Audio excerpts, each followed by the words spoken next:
Louvado seja o nome do Pai, do Filho e do Espírito Santo. Amém? Presta atenção.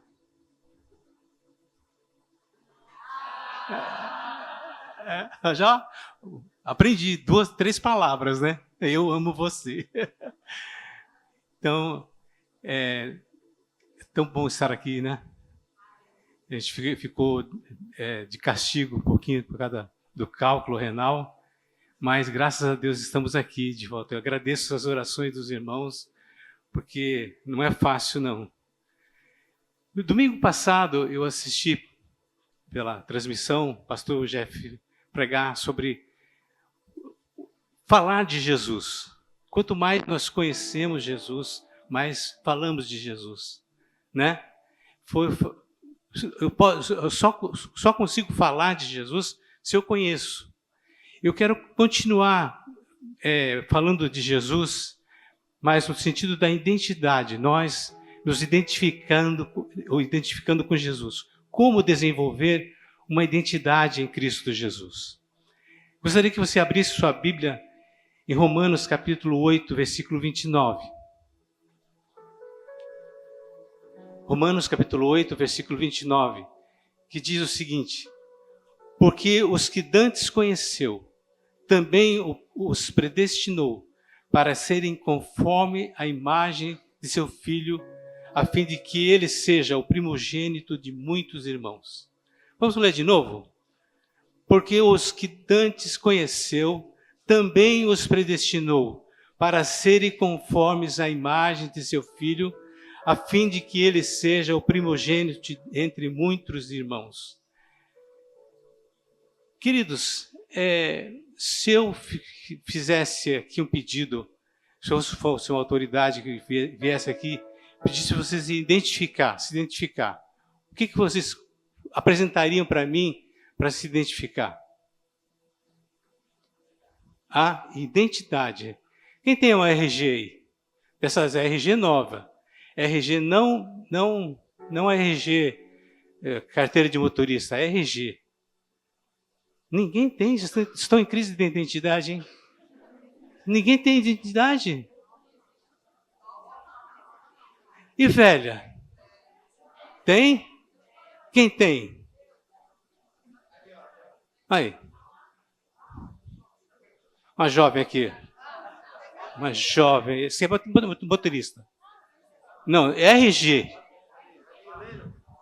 A Leila, lá.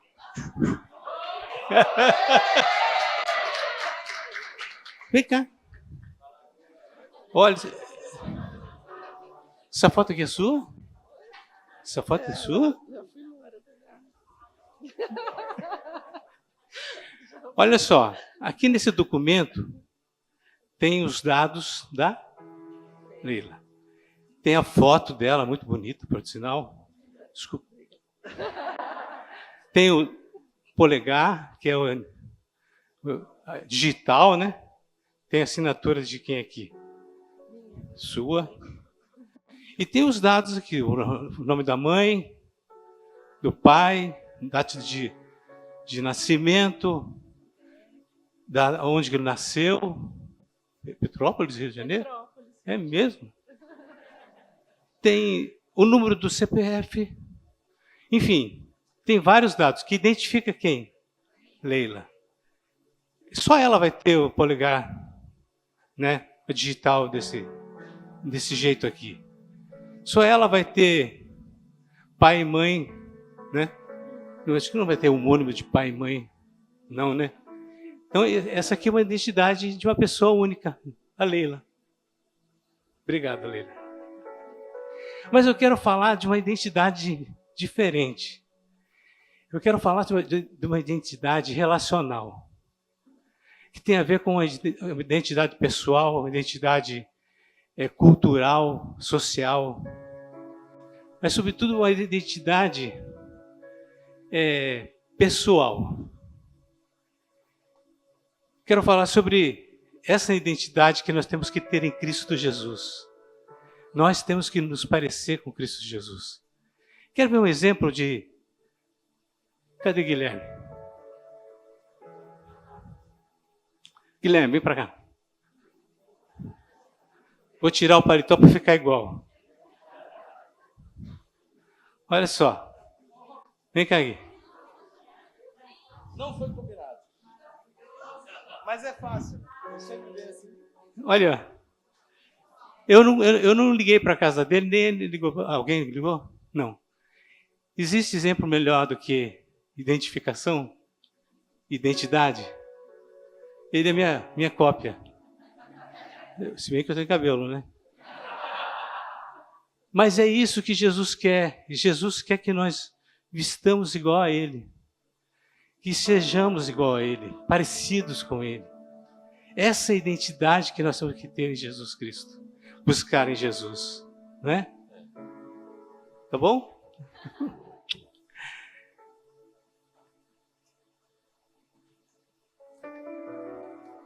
A população do nosso país é bastante grande.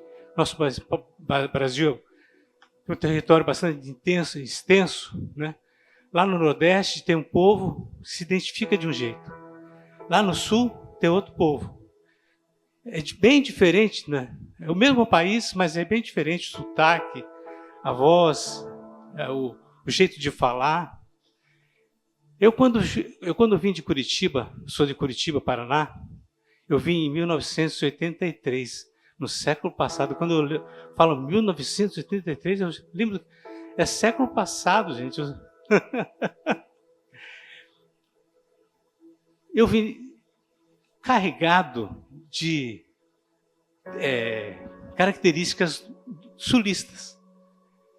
Eu falava tão diferente que as pessoas achavam que eu era gringo, que eu era de outro país. Uma vez a Magali estava com a gente num sítio e um rapaz atravessou o rio com cigarro na boca, aceso. Ele atravessou nadando de costas com cigarro. Falei, olha Magali, o rapaz atravessando o rio com cigarro na boca. Sabe aquele sotaque que eu nem sei imitar mais? Mas, gente, bastou para as pessoas falarem. Se tivesse internet naquela época, não tinha internet, né? Eu tinha virado meme. Mas o sotaque era diferente, o modo de vestir era diferente, o comportamento, o costume diferente. Mas o convívio com os capixabas, o convívio com a minha família daqui, foi moldando o novo Dani. Foi moldando o novo, né? Uma nova pessoa, um sotaque, perdi o sotaque. E o convívio, somente o convívio, a intimidade com as pessoas foi mudando. É isso que Jesus quer de nós, que Deus quer de nós. Lá em João, capítulo 1, versículo 12, fala o seguinte: mas todos quantos o receberam, deu-lhes o poder de serem feitos filhos de Deus, aos que creem no seu nome. Presta atenção. Mas a todos quantos o receberam, deu-lhes o poder de serem feitos. Olha aí, essa expressão denota uma ação, um processo. Deu-lhes o poder de serem feitos. Nós somos feitos, filhos de Deus. Quando nós aceitamos a Jesus, quando nós recebemos a Jesus, o processo começa a nos moldar as características de Cristo. Você tem que ser um Jesus andando pelas ruas da sua cidade. Você tem que ser um Jesus na faculdade. Você tem que ser um Cristo na sua vila, na sua rua. Você tem que transmitir a imagem de Jesus. Você tem que ser Jesus em tudo, tudo. Em Cristo nós somos filhos de Deus, justificados, santificados, destinados para a vida eterna. Como filhos de Deus, nós temos que manifestar essas características de Cristo. O versículo que a gente leu diz assim: para que sejam conformes à imagem do seu Filho, a fim de que ele seja o primogênito dentre muitos irmãos. Quando nós olhamos para o céu, a gente vê o Cristo, o primogênito, ele está lá, ele foi o primeiro. Ele ressuscitou, foi o primeiro, está lá à destra do Pai. Mas quando ele olha para nós aqui, ele vê vários Cristos. Aleluia. Ele vê vários, porque nós somos cristãos. Lá em Antioquia, esse nome foi usado pela primeira vez, cristãos, pequenos cristos. E o Senhor vê vários irmãos. Ele quer formar uma família de muitos filhos parecidos com Jesus. Isso era da vontade de Deus. Deus disse, façamos o homem à nossa imagem e à nossa semelhança. Deus que queria que o homem fosse parecido com ele. Aliás, quando Deus criou os peixes do mar, ele disse para o mar, água, produza seres viventes conforme a sua espécie. Quando ele quis povoar a terra e encher a terra de vida, ele diz, a terra produza animais conforme sua espécie. E assim Deus falou. Mas quando Deus foi criar o homem, ele falou com quem? Ele falou consigo mesmo. Façamos o homem a nossa imagem, a nossa semelhança. Ele queria que o homem saísse daqui de dentro dele. Nós saímos de dentro do coração de Deus. E Efésios fala que nós fomos gerados nele antes da fundação do mundo. Nós somos gerados, ele nos elegeu nele. Olha, presta atenção nessa palavra. Essa palavra é tão importante, tão significante para nós, porque nós existimos no coração de Deus antes de todas as coisas. Você já existia no coração do Senhor antes de tudo. Antes que um átomo tivesse existência, você já existia no coração do Senhor. Você já tinha sido eleito. Deus já sabia o teu nome. Deus sabia a tua cor, a tua pele, a tua face. Deus conhecia você já lá na fundação do mundo. Mas infelizmente o pecado entrou na vida do homem. E o pecado, ele fez separação. Ele separou. Ele dividiu. Ele nos distanciou de Deus. Isaías 59:2 fala que o pecado separou nós de Deus. Olha só, Isaías 59:2. Numa outra versão que está aqui, fala assim, mas as suas maldades separaram vocês do seu Deus. Os seus pecados esconderam de vocês o rosto dele. E por isso que ele não os ouvirá. Separando em partes essa palavra, primeira parte. O pecado, as maldades separam você do seu Deus. Separa. O pecado separa nós de Deus, distancia. Não há mais relacionamento, não há mais proximidade. Nós somos longe de Deus. O pecado distancia nós de Deus. Do seu Deus. Não há mais sentimento de pertencimento. Não é meu Deus, não é meu Pai. Eu tenho dificuldade de me relacionar com Ele porque já não é meu Deus mais, eu pequei. Os seus pecados esconderam o rosto de Deus, esconderam o rosto. Você que coisa mais gostosa que você acordar de manhã e receber um sorriso de alguém que você ama. Aquele sorriso, bom dia, aquele belo sorriso. O pecado tirou isso de nós, o sorriso de Deus. O pecado tirou também a nossa audição. Ou audição, Deus não nos ouve por causa do pecado. Mas veja bem, nós temos recurso. Jesus veio para nos resgatar todas essas coisas. Jesus veio para nos dar de novo essa oportunidade de sermos mais íntimos com o Senhor, de sermos mais relacional com o Senhor, relacionar com Ele. Como? Através da oração, através da leitura da palavra, através do conhecimento da sua vontade. A proximidade do Senhor. Então, hoje nós podemos estar perto do Senhor. O Senhor está perto de você. A relação de pertencimento. Volta e meia na Bíblia está escrito um versículo assim, vocês serão meu povo, eu serei vosso Deus, e estarei no meio de vós. Ou ao contrário, estarei no meio de vós, serei o vosso Deus, e vós sereis o meu povo. Deus, ele tem esse sentimento de pertencimento, e Ele quer passar para nós esse sentimento de pertencimento, face a face. Face a face. Ele quer que nós estejamos face a face com Ele, em simetria, em igualdade com Ele, assim, buscando parecer com Ele. Sabe aquela demonstração que eu fiz com o Guilherme aqui? Né? Nós viemos exatamente iguais, até o tênis branco.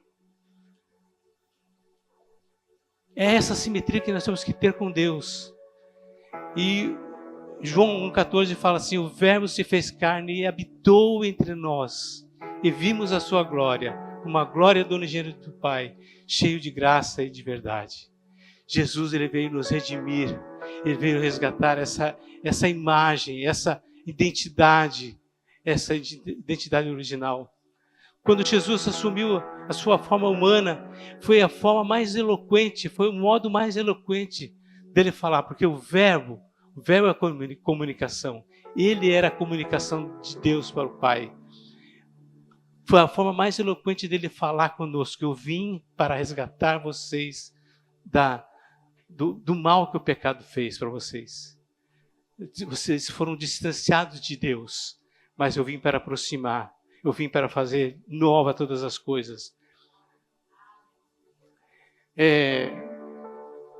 Em Efésios capítulo 3, versículo 16 e 19 diz assim, oro para que com as suas gloriosas riquezas Ele os fortaleça no íntimo do seu ser, com poder, por meio do Espírito, para que Cristo habite em seus corações,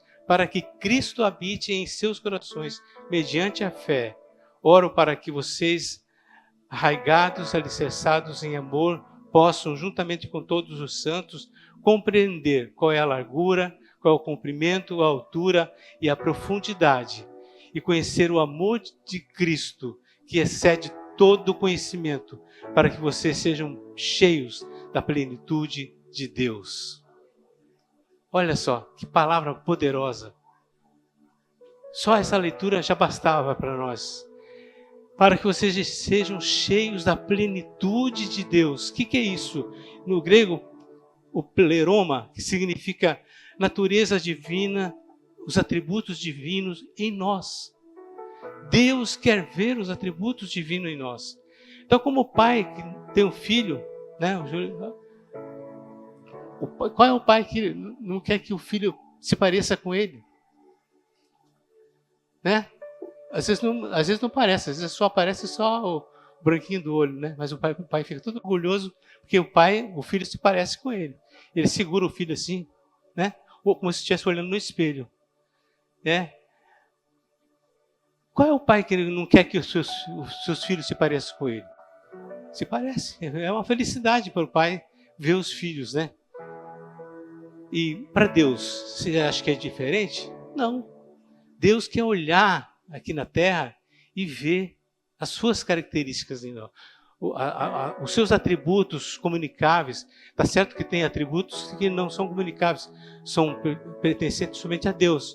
Onisciência, onipotência, onipresença. Esses são atributos de Deus. Mas o amor, a misericórdia, a graça, né? E outros atributos, Deus quer ver em nós. Deus quer ver em nós. Deus quer enxergar em nós. É por isso que nós temos que formar.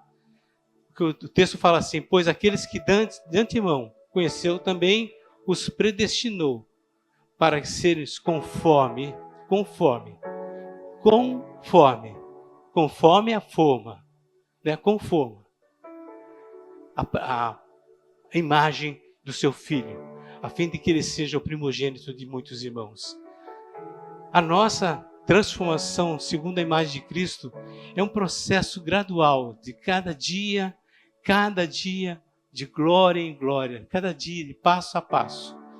Eu vou aprimorando a minha imagem, vou forjando a minha imagem, a imagem do Cristo. É isso que nós temos que fazer. Todos nós, com a face descoberta, contemplamos a glória do Senhor, segundo a sua imagem. Estamos sendo transformados com a glória cada vez maior, a qual vem do Senhor, o Espírito. É isso aí. Nós temos que trabalhar, nós temos que entrar nesse processo, buscar nesse processo, cada vez mais ser mais parecido com Jesus, buscarmos essa identidade. É isso que nós temos que fazer. Muitas vezes, nós mesmos somos os únicos que às vezes trabalhamos contra e impedimos que esse processo siga adiante. Muitas vezes nós não queremos, nós relaxamos, né? Ou às vezes achamos que não temos condição para fazer isso. Mas Deus quer que a gente trabalhe isso, que busquemos a imagem, a identidade em Cristo Jesus. Mas temos, às vezes, coisas que nós perdemos. Nós perdemos a identidade em Jesus Cristo quando nós damos ouvidos a Satanás. Quando nós não damos ouvidos a Deus e damos ouvidos a Satanás. O diabo sempre quer nos roubar a identidade. Sempre. Quando Jesus foi levado ao deserto para ser tentado, o diabo ele tentou Jesus na sua identidade. Vocês estão lembrados? O diabo chegou para Jesus assim: se tu és o Filho de Deus. Jesus estava assim com fome, 40 dias, 40 noites no deserto, orando, jejuando. Ele estava finalizando, o diabo chegou justamente nesse final, porque ele é assim mesmo, né? Ele chega na hora da maior fraqueza da nossa vida. E Jesus estava terminando os seus 40 dias de jejum e oração no deserto. Mas o diabo chega assim: se tu és o Filho de Deus, manda que essas pedras se transformem em pães e você come e mata a sua fome. Olha só, se tu és o Filho de Deus, qual foi a última palavra que Jesus ouviu do Pai? Hein? Tu és o meu Filho amado em ti. Essa palavra estava ecoando ainda no ouvido dele. Tu és meu Filho amado, em ti eu tenho prazer. Sabe? E eu fico assim, admirado, eu fico assim, feliz, fico emocionado, porque eu sei que Jesus, ele veio aqui na terra, ele nasceu, se tornou menino, ele aprendeu a ser homem, ele foi batizado, não pelos pecados dele, mas pelos pecados nossos. Tudo que Jesus fez aqui na terra, ele fez como substitutivo para nós. Um sacrifício vicário. Ele se tornar homem já foi um sacrifício. Ele se tornou homem por mim e por você. Quando Deus fala para Jesus: tu és meu Filho amado, em ti eu tenho prazer, ele fala para mim também. Ele fala para você, ele fala para você, ele fala para você. Nós podemos ouvir nessa expressão que nós também somos filhos amados, porque nós estamos em Cristo Jesus. Se nós estávamos em Cristo ali no momento do batismo, se ele estava morrendo, sendo batizado pelos nossos pecados, pelos meus pecados, quando ele sai da água, ele estava saindo também por mim e por você. Quando ele ouve de Deus: tu és meu Filho amado, também nós podemos ouvir essa voz. Nós somos filhos amados de Deus. Nós somos filhos amados de Deus. O Senhor, Ele falou para Eva, para Adão e Eva no jardim: olha,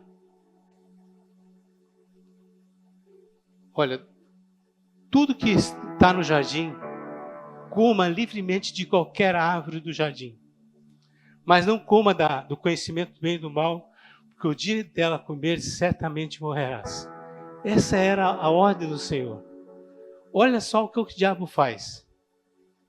Gênesis 3, de 1 a 5, ele fala assim: ora, a serpente era a mais astuta de todos os animais selvagens que o Senhor tinha feito.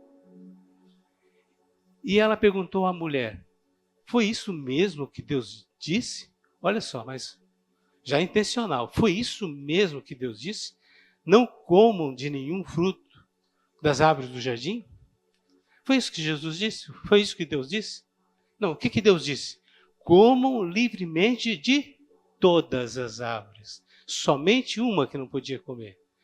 Satanás falou: não como de nenhum fruto da árvore do jardim. O que aconteceu? Eva deu ouvido. Né? Eva deu ouvido. E na hora que Deus perguntou para Eva, Eva até repetiu um negócio que Deus não tinha falado, que nem toque nele. Deus tinha falado que era para não comer. E agora a serpente diz assim: o Senhor tinha dito para não comer porque certamente eles iam morrer se eles comessem. Agora a serpente diz assim: certamente não morrerá. Não morrerás. O diabo, ele distorce a palavra. O diabo, ele sempre está distorcendo. É por isso que nós temos que ter a palavra dentro do nosso coração, a leitura diária, a busca do conhecimento da palavra, a busca do conhecimento da vontade de Deus. Eu só conheço a vontade de Deus se eu ler a palavra, se eu buscar o conhecimento da palavra. Do contrário, não tem como eu conhecer a Deus. Não tem. Não tem ninguém aqui privilegiado que tem um chip na cabeça assim, um conhecimento total de Deus, sem o sacrifício da leitura e da oração. A dedicação da leitura e a oração. Nós temos que buscar a palavra, porque o diabo, ele distorce a palavra.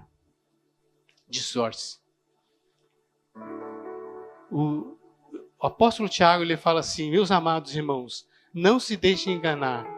Toda boa dádiva e todo dom perfeito vem do alto, descendo do Pai das luzes, que não muda como sombras inconstantes.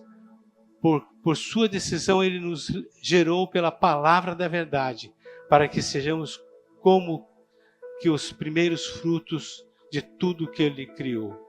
Olha só, por sua decisão, ele nos gerou pela palavra da verdade, para que sejamos como os primeiros frutos de tudo que ele criou. Não existe nada bom fora da vontade de Deus. Não existe. Nós temos que conhecer a boa, perfeita e agradável vontade do Senhor. Esse é um propósito. Deus, ele quer que nós conheçamos a sua vontade. Às vezes nós criamos até paradigmas para refutar. Às vezes são coisas assim que acontecem, são sofismas, são paradigmas, são às vezes desculpas que damos. Às vezes fala assim: não é bem assim. Só para justificar uma palavra que é direta para você, a pessoa diz assim: mas não é bem assim. O que está escrito na Bíblia é bem assim. Né? Não podemos refutar. Não tem nada a ver. Os coríntios falavam assim, os corintianos, né? Ou os coríntios falavam assim, todas as coisas me são lícitas. Eu sou livre para fazer o que eu quero. Esse era o paradigma da época. Ninguém me restringe a nada. Eu sou livre para fazer o que eu quero. Daí Paulo falou assim: opa! Paulo, ele usa esse paradigma e põe uma vírgula e diz assim: mas nem tudo me convém. Esse acréscimo é de Paulo. A primeira parte é dos corintianos. Todas as coisas me são lícitas, mas nem todas as coisas me convêm. Então a gente tem que usar da palavra e temos que fazer igual Jesus fez. Jesus disse sim para Satanás: nem só de pão viverá o homem, mas de toda a palavra que sai da boca de Deus. É isso que nós temos que estar cheios da nossa boca. Deus fala para Josué: não na parte da tua boca, não era dos teus olhos, era da tua boca, não era dos olhos, não era da mente. Por quê? Josué tinha que falar, tinha que expressar, ensinar ao povo a palavra de Deus. Não é a parte da tua boca o livro dessa lei. Antes nele medita dia e de noite. É isso que nós temos que fazer. Porque o engano é uma coisa assustadora. Uma pessoa enganada, ela acredita piedosamente que está certa. Uma pessoa enganada, ela acredita que está certa. Mas a palavra de Deus é a verdade, a expressão para nós, a verdade. E ela liberta, a verdade liberta. Aleluia. Tudo que você quer saber do que você é em Cristo, a Bíblia fala. Tudo que você quer saber o que você tem em Cristo, a Bíblia fala. Tudo que você pode em Cristo, a Bíblia fala. Então você pode todas as coisas através da palavra. Então, a primeira coisa que nós perdemos a nossa identidade é quando nós damos ouvidos à voz de Satanás. Não dê ouvidos à voz de Satanás. Outra coisa, nós perdemos a nossa identidade com Jesus quando queremos agradar as pessoas, em vez de fazer a vontade de Deus.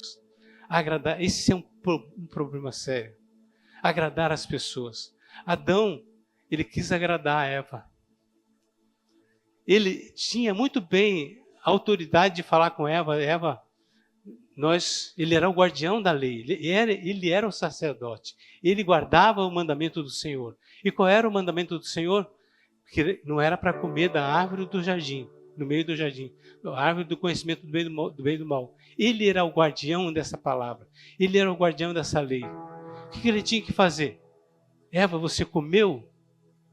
Vou orar por você aqui, Deus vai te perdoar. Mas eu não vou comer, não.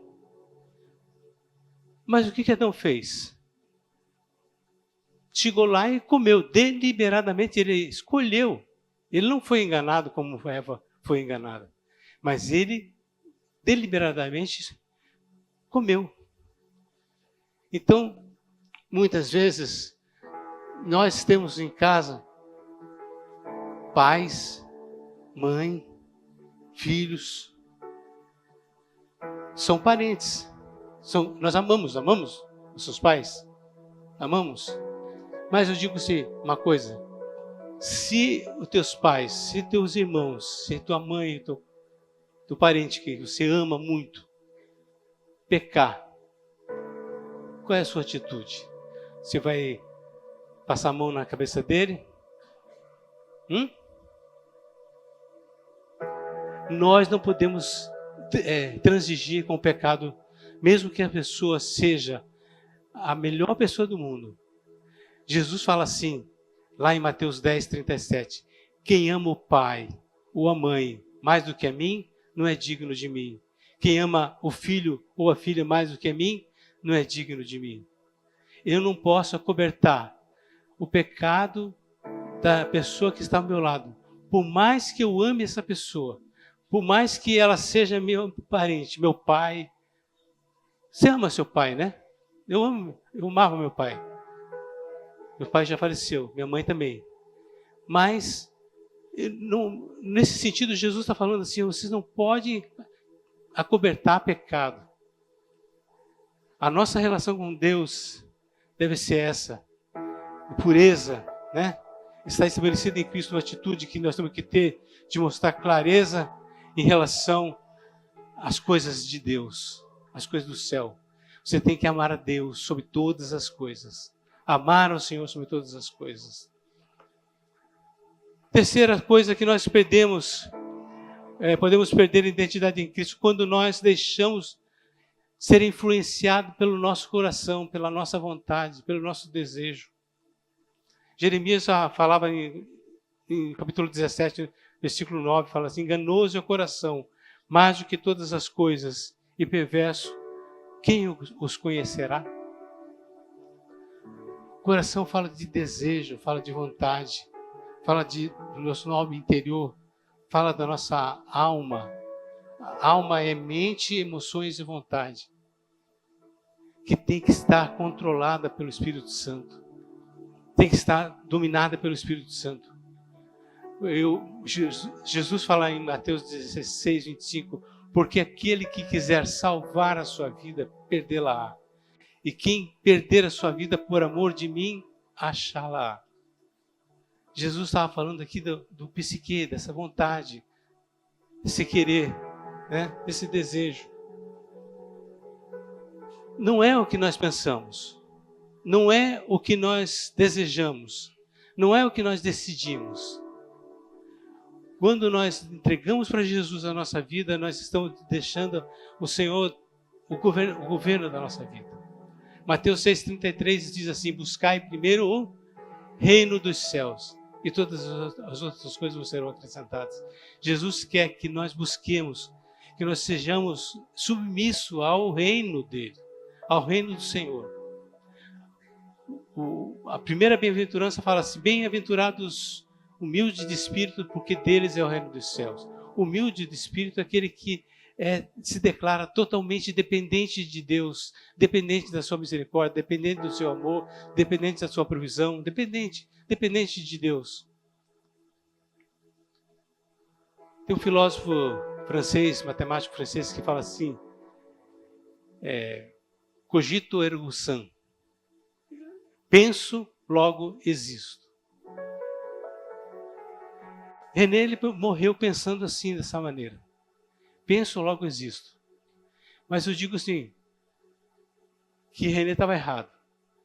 Porque antes de eu existir, antes dele existir, antes de qualquer coisa, Deus pensou em nós. Então não foi eu que pensei, foi o Senhor que pensou. Então a palavra certa é assim: Deus pensou, ou Deus pensa, logo eu existo. Vocês concordam comigo? Nós somos fruto do pensamento de Deus, nós não somos fruto do nosso pensamento. Deus pensou e nós existimos. Portanto, nós estamos submissos ao pensamento de Deus. Não é aquilo que eu quero, é o que Deus quer. Não é aquilo que eu penso, é o que Deus pensa. Isaías fala assim: eu sei os pensamentos que eu tenho de vós. Pensamentos de paz. Pensamentos, outra versão fala pensamentos de bem, né? Então, nós temos que deixar a nossa vontade, o nosso coração em submissão ao Pai, em submissão ao Senhor. O homem foi criado para ser totalmente dependente de Deus, totalmente dependente. Mas infelizmente ele tomou o caminho da independência. E nesse caso foi independência e morte. Não foi independência ou morte, não. Foi independência e morte. Por quê? Porque o homem se tornou independente e morreu. Nós temos a história do filho pródigo. Ele queria ser independente do pai. Ele queria uma vida independente. E ele foi. Né? Pegou a parte da herança dele e foi. Mas a herança acabou.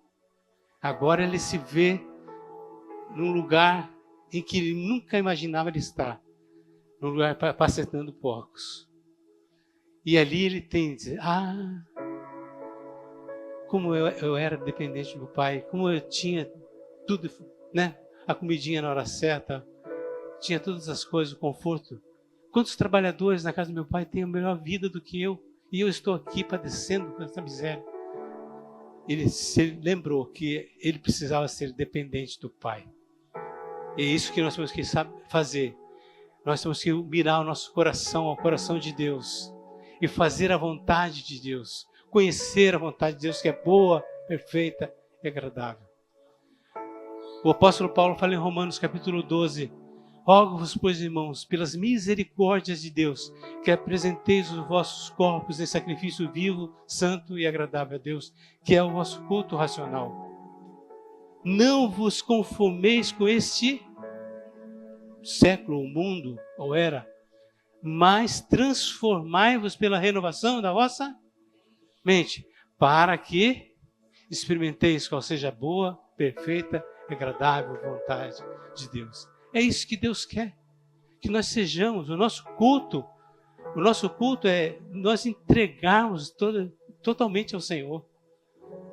Senhor, a minha vida está em Tuas mãos. Senhor, o meu trabalho está em Tuas mãos.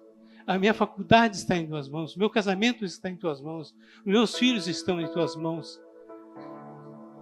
A minha vontade está em Tuas mãos. O meu querer está em Tuas mãos. As minhas decisões estão em Tuas mãos. É quando você entrega ao Senhor.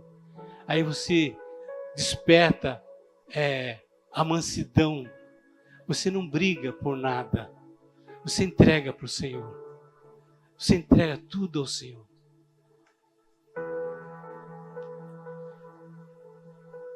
Satanás colocou no coração do homem a vontade, o desejo de independência. Mas Deus, Ele quer que nós sejamos dependentes dEle. Não tem coisa melhor quando nós estamos nos pés de Jesus, do Senhor, e declaramos: Senhor, eu sou totalmente dependente de Ti.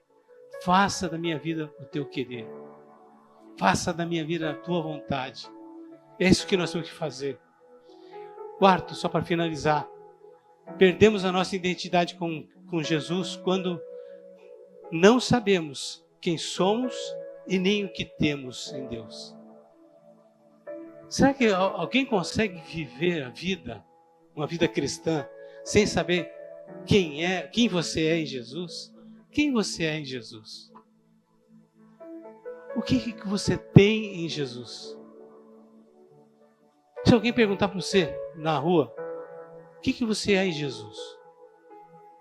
O que você vai falar? O que você tem em Jesus? Jefim falou domingo passado.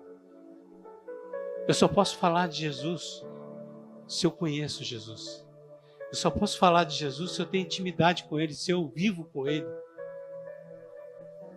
Ele até fez o exemplo da esposa, né? Da Pan. Na verdade também, eu só posso falar da Sônia porque eu convivo com ela.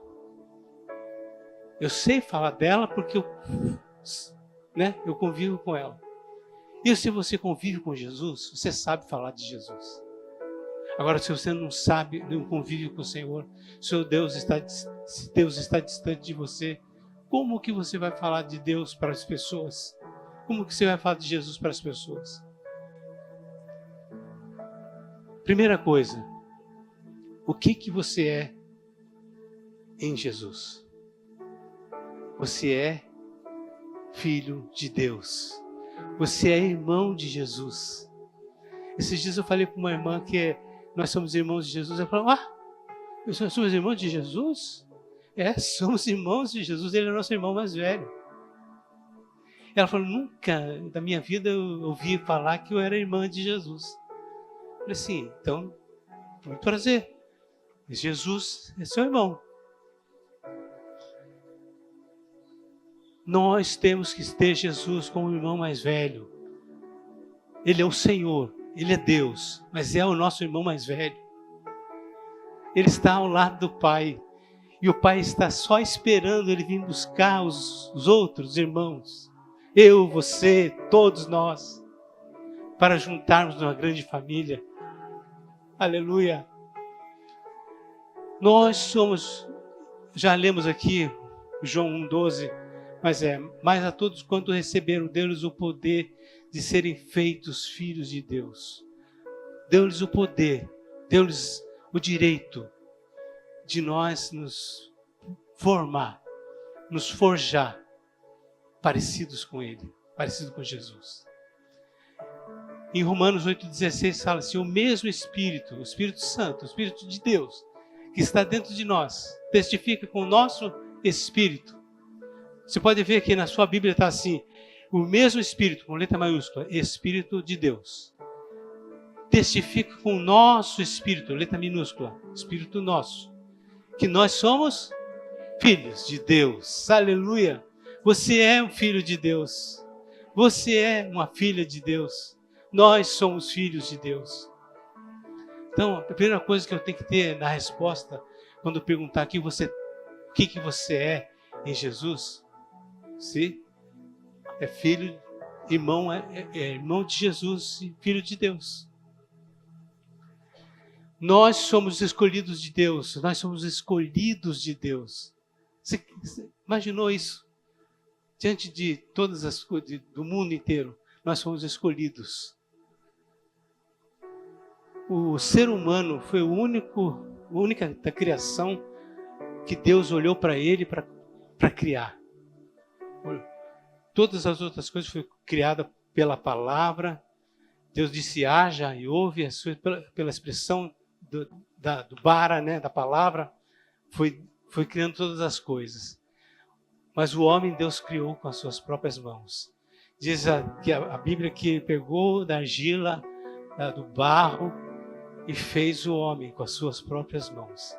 Mas antes de moldar o homem com as suas mãos, ele disse para ele mesmo: façamos o homem a nossa imagem, a nossa semelhança. Que o homem tenha essa virtude, esse caráter, que ele seja um totem. Você já viu o totem? Um totem vivo, um totem de Jesus na terra. O totem é aquela marquinha, aquele postezinho, né, que fica a marca da empresa. Assim a gente vê nos shoppings, a gente vê, né, Bruno? Totem. Nós temos que ser o totem vivo de Jesus aqui na terra. Todos que olhem para você, eles devem enxergar Jesus em você. Nós somos amados de Deus, olha, amados de Deus. Nós somos pecadores, não merecemos nada, fomos alcançados pela graça, pela misericórdia de Deus. Mas nós somos amados de Deus. Ele nos amou primeiro. Aleluia! Na cruz de Cristo, na crucificação, o amor e a justiça de Deus se beijaram. Por quê? Porque Jesus estava ali cumprindo a vontade de Deus, a justiça de Deus, sendo entregue, porque alguém tinha que morrer. E Jesus se entregou por toda a humanidade. Se entregou. Deus deu seu Filho unigênito para que todo aquele nele crê não pereça, mas tenha a vida eterna. E Jesus está ali cumprindo a justiça. Quando Deus olha para a terra, ele vê que o homem está justificado, porque Jesus justificou o homem dos seus pecados. Ele estava morrendo ali pelos pecados da humanidade inteira. Você sabe o que é isso? Nós não conseguimos mensurar isso. Nós não conseguimos. Os pecados da humanidade inteira sobre Jesus. E Jesus estava ali, o seu corpo cravado na cruz, sofrendo câimbras, sofrendo dores intensas, porque imagina Jesus assim cravado, os pés, sua lança, seu lado furado. Jesus estava ali, além das dores físicas, as dores espirituais, um momento de tensão, o inferno se regozijando que Jesus estava morrendo. Mas Jesus estava ali firme, por mim e por você. Por mim e por você. E ali Jesus demonstra o amor, porque Deus amou o mundo de tal maneira que deu o seu Filho unigênito, para que todo aquele que nele crê não pereça, mas tenha a vida eterna. E o amor e a justiça de Deus se beijaram ali no Calvário. Sabe qual foi o fruto desse amor? Eu e você. Eu e você. Nós somos fruto do amor de Deus. Aleluia. Em Cristo nós temos a vida eterna. A vida eterna. Esta é a promessa que Ele nos faz. A vida eterna. Vida eterna. Desde que o homem se entende por homem, se entende por gente, ele busca a vida eterna. E Jesus trouxe a vida eterna para nós. É nele que nós podemos alcançar a vida eterna. O homem jamais podia comer da árvore da vida em pecado. Por isso que ele foi expulso do jardim. Porque se ele comesse em pecado, ele ia viver no pecado eternamente.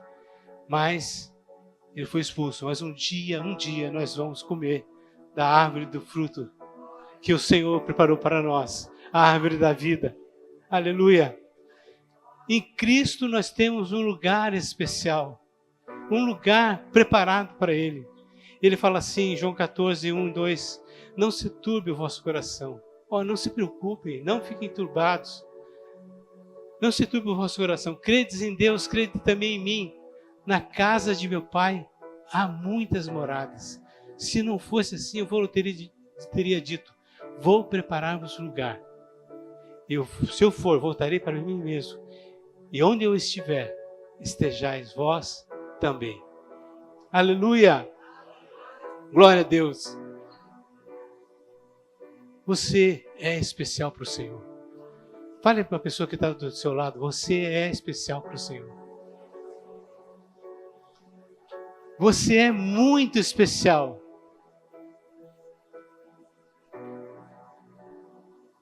Você tem um valor imensurável. Nós temos um valor imensurável. Quanto vale uma gota do sangue de Jesus? Quanto vale uma gota do sangue de Jesus? Quanto vale a vida de um pecador que se arrepende? Jesus, certa vez, pegou uma moeda para ensinar. Até vou subir aqui para ficar mais fácil vocês verem. Pegou uma moeda para ensinar algumas verdades espirituais. E eu trouxe essa nota de 100 aqui. Está meio amassadinha, mas queria uma inteira. Tá assim. Quanto vale essa moeda?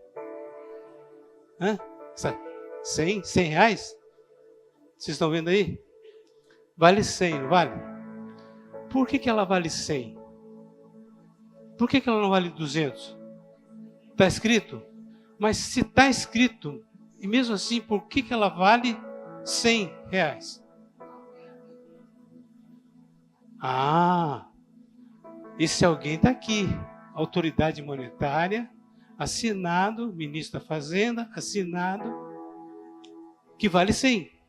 Porque se não tivesse isso aqui, a lei dizendo que valia 100, era um papel que não valia nada. Mas vale porque uma autoridade disse que vale. Vocês pegaram? Você só vale porque Deus disse que você vale. Você vale 100, você vale 1000, porque Deus disse que você vale. Que você vale isso. Mas se eu dobrar pela metade, quanto vale? 100? Continua? Se eu dobrar um quarto, 5 quartos, quanto vale? 25? 100. Se eu amassar, quanto vale? Se eu jogar no chão, hein? Vale 100? Se eu pisar, se eu 100? Muitas vezes isso acontece na nossa vida. Nós somos dobrados pelas circunstâncias. Nós somos amassados. Nós somos jogados no chão, pisados. Mas sabe de uma coisa? Jesus continua dando valor para você. Você continua valendo aquilo que Ele disse que vale, que Ele assinou que você vale. Você vale o sangue precioso dEle. Você vale tudo que Ele pôde te dar. Ele vale a vida de Jesus. Vamos ficar de pé.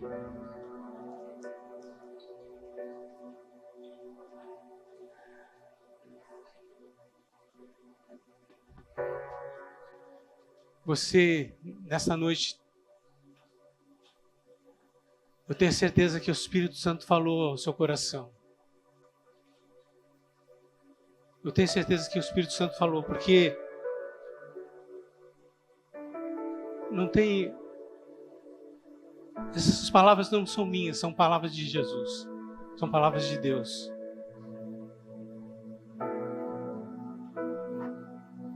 Muitas vezes você pode ter entrado aqui hoje com pensamento assim, diferente. Pensando, será que vale a pena mesmo? Será que vale a pena seguir a Jesus? Será que vale a pena estar aqui ouvindo essas palavras? Será que vale a pena eu ser crente? Tem horas que as coisas acontecem, o inimigo ele coloca muitas coisas na nossa cabeça. Sobretudo que às vezes você quer fazer uma coisa, né? A sua vontade não é feita. Às vezes você fica triste por qualquer coisa. Um irmão passa do seu lado, não te resbala em você, não te cumprimenta, você já fica triste achando que o irmão está aborrecido com você. São coisas humanas, da relação humana. Mas eu digo uma coisa, Deus tem um valor imensurável para a sua vida. Você vale o mundo inteiro e mais um pouco. Você valeu o seu sangue vertido na cruz do Calvário. Você valeu o seu sacrifício dele deixar a sua glória, o esplendor da sua glória. Porque às vezes a gente tem assim a relação de Jesus a partir do nascimento físico de Jesus aqui na terra, um menino. Mas ele é muito antes desse menino. O apóstolo João é o que mais descreve a realidade. Ele começa, o verbo estava com Deus e o verbo era Deus. Todas as coisas foram feitas por ele, nada que foi feito se fez. Ele mostra Jesus transcendente a esse nascimento do menino. Mostra Jesus lá na eternidade. E Jesus estava lá na eternidade e veio se tornar homem. Ele entrou na linha do tempo com homem. Aprendeu a ser homem, aprendeu a ser menino, aprendeu a andar, a falar e se identificou conosco. Ele criou uma identidade para falar conosco. Ele foi homem igual a nós, 100% homem. O que nós temos que fazer? Nós temos que nos identificar com Ele. Nós temos que nos identificar. Nós temos que falar, Senhor, eu dependo de Ti, dependo da Tua graça, dependo da Tua unção, do Teu perdão, da Tua misericórdia, do Teu amor. Nós temos que nos buscar essa identidade em Cristo Jesus. Quem quer buscar essa identidade em Cristo Jesus? Aleluia! Levante sua mão assim. Aleluia! Comece a orar ao Senhor. Senhor, eu quero me identificar contigo, Jesus. Que eu possa ter na minha vida mais identificação contigo, Pai. Oh, Senhor Jesus. Perdoa os nossos pecados, as nossas faltas. Mas que nós possamos revelar, Senhor Jesus, através do nosso coração, do nosso falar, do nosso agir, do nosso deitar e levantar, Senhor. Senhor, que nós possamos mostrar quem Tu és, Pai amado. Que nós possamos ter a palavra viva, que as pessoas possam ler a Bíblia em nós, Pai. Oh, Deus, eu sei que um dia vai ser difícil nós termos a Bíblia, Pai, para estudar, para ler. Mas as pessoas vão ler em nós a Tua vontade, o Teu querer. Eles vão ver, Senhor, em nós o Teu caráter, o Teu poder, a Tua graça. Oh, Deus, que nós possamos transmitir, Senhor. Que nós possamos transmitir isso, Pai. Em nome de Jesus. Em nome de Jesus. Aleluia, aleluia, aleluia. Aleluia.